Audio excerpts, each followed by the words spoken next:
How does a new technology become mainstream? Companies like Visa, Microsoft, Intel, and Salesforce have learned to shape their markets, creating new value for themselves by taking risks and creating incentives. It's an important question for any new technology, but especially for the Internet of Things. If I'm a car, the key is to get you where you need to go quickly, comfortably, and safely. Now that was a lot easier when you were doing the driving. But as I take over the driving function, I need to have real-time visibility into everything that's going on around me. This is going to require me to easily access real-time data from a growing array of sources, something that's not easily done today in a world of technology silos. Welcome to Deloitte's User Friendly, where we help your business navigate emerging tech, media, and telecom trends. Hi, I'm Heidi Rataj, and we're here today to discuss a shaping strategy for new technology, especially the Internet of Things. Joining me today are the co-chairs of Deloitte's Center for the Edge, John Hagel and John Seely-Brown. Welcome. Greetings. Thank you. So just to get started for our audience listening in, John Hagel, if it's okay, we want to reference you, sir, as John. Okay. And for John Seely-Brown, we're going to reference for our audience so that they can follow along JSB. Fantastic. John, what is the focus on Internet of Things from the work that you gentlemen do at the Center for the Edge? Well, the focus for the Center for the Edge is to identify emerging business opportunities that should be on the CEO's agenda but are not, and to do the research required to persuade them to put it on the agenda. So, JSB, what is it about the Edge? The Edge is where, surprisingly, almost all innovation now happens. You can actually play on that edge in ways that are quite different than were possible in the past. But I think what we're really talking about here in our shaping strategies are ways to more systematically think about how you might actually punch above your weight by playing on the edge and learning how to engage in our shaping strategy framework. Yeah, so John, could you explain for our listeners what a shaping strategy is? We view a shaping strategy as a strategy that's focused on restructuring an entire market or industry by mobilizing a large number of third parties to invest aggressively to support that new structure. It's not just pursued by one company, although typically there is a shaper that is driving this. But the key to success is how do you mobilize a lot of third parties to support the strategy. How can shaping strategies appeal to third-party participants at the same time? If you're mobilizing a very large number of third parties to invest to pursue a particular view of how the future could unfold, you're going to have much more rapid learning among all those participants because they're all going to be trying different approaches, and you can watch and see which approaches are having the greatest impact and double down on those. So there's a very significant acceleration of learning as well as leverage that can come from these shaping strategies. How do you get leverage scalable learning in a world of constant change and increasing uncertainty becomes increasingly more important as a way to do distributed risk but accelerated learning. And in a way that we're using collective assets in interesting new ways really is a game changer. In our introduction, we're referencing companies like Sealand, Visa, Intel, Salesforce. Give me an example that reveals this shaping strategy and how then the IoT is a good candidate for a shaping strategy. Let me actually pick up this Salesforce.com. Mark Benioff almost never talked about Salesforce, the products and services, but rather this fundamental new notion of software as a service. Almost all his talk was trying to create a new point of view of where collected markets were moving, and then how it was possible to leverage a form of cloud computing to be able to operate as a set of services. That shift became the beginnings of a huge movement today that transformed the product industry into a service industry. Do we have, are we looking for the shaper in the corporation? Yeah, I think at the end of the day, at least in the examples that we've seen so far of successful shaping strategies, it's been one company that really emerges as the shaper, the catalyst, if you will, for mobilizing a very large number of other companies. In part, it's because you really have to have a lot of consistency and conviction around the shaping approach, and it's hard to do if you get 4 or 5 companies together. We are talking with industry leaders John Hagel and John Seely Brown about shaping strategies, how they are driving businesses forward, and why the Internet of Things can benefit from these practices.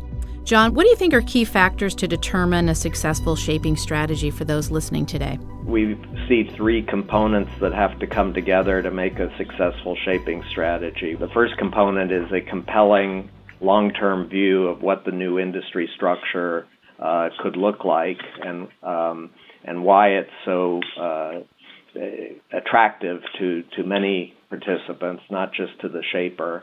The second element is a platform that can help alter the economics of participation. So typically shaping platforms reduce the amount of investment required by all these third parties to participate, but at the same time accelerate the revenue and profit they can generate from their investments. And then the third component of a successful shaping strategy is set of actions that shapers can take to demonstrate commitment to that shaping view and shaping platform so that it overcomes the skepticism that many third parties would have as to whether, in fact, you're as a shaper, you're really committed to staying the course when the going gets difficult. JSB, it seems like the shaping strategy flips the perception of risk and reward. And we probably see these larger corporations that would rather be the fast follower. If that's the case, then what are the kinds of questions companies need to consider? How does a platform provide a point of collaboration where people can see how by working with this platform, we can leverage each other's assets and each other's capabilities, assuming that one can actually trust that platform remaining open and not necessarily just privilege the person who created the original platform. You mentioned earlier the question of risk, and one of the big mindsets around risk is if I don't control everything, I'm at risk, versus the shaping view, which is actually the biggest risk is trying to control everything, and that the best way to overcome the risk is to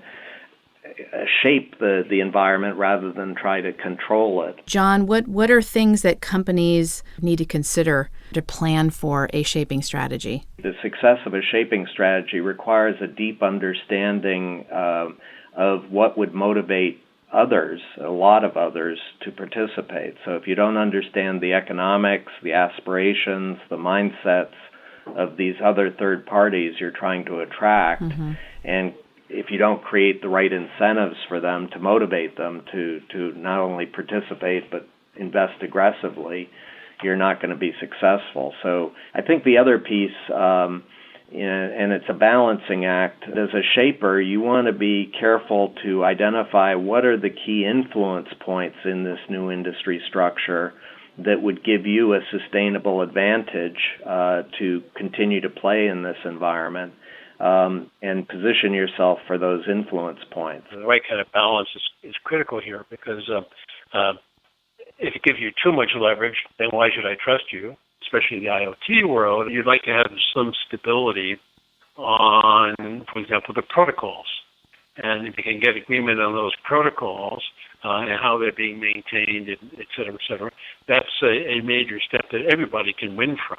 Do you think that there's a unique skill set? I think the ability to listen deeply to others. I mean, the whole catch is how to bring, a substantial number of parties together. But trust is key. This is a game of saying no. Great idea and great vision and great execution matter, but I would say a spirit of collaboration that we can all profit from. Just to add to that a bit, I do think that This does require challenging some of the basic behaviors or assumptions of many traditional companies in the sense of we believe they operate on a model of what we call scalable efficiency. Many companies and leaders of many companies still operate in a win-lose kind of mindset. If you win, I lose, and vice versa, versus how do we create environments where we both can win and profit from this opportunity. So what actions can the Shaper take to help alleviate those kinds of concerns? It does require a mindset shift, and it's a challenging one. One of the points I like to make around risk is that all the discussion around risk is about the risk of acting. If I take this action, what's the risk that it would fail? And certainly there's risk on that front. But what's never really addressed is what's the risk of not acting? In a world that's rapidly changing, where the markets are rapidly evolving, the choice is ultimately to shape those markets or be shaped. Somebody's going to emerge as a shaper in all of these markets. And if you don't step up to it and act with a sense of urgency about it, the risk is you're going to be shaped by somebody else. I love the opportunity that could be created out of any new ecosystem where third parties can and do participate and anybody can benefit. We're coming to the close of the show. How do we help the listener move this concept and idea into actual decision making? Start in a focused area where you can get to critical mass quickly and demonstrate impact, and that'll give you more openness and willingness from others as you expand your horizons into other markets. The core reason we see such an opportunity here is so far the way the technology has evolved, it's evolved in very distinct technology silos where basically certain devices generate a certain amount of data.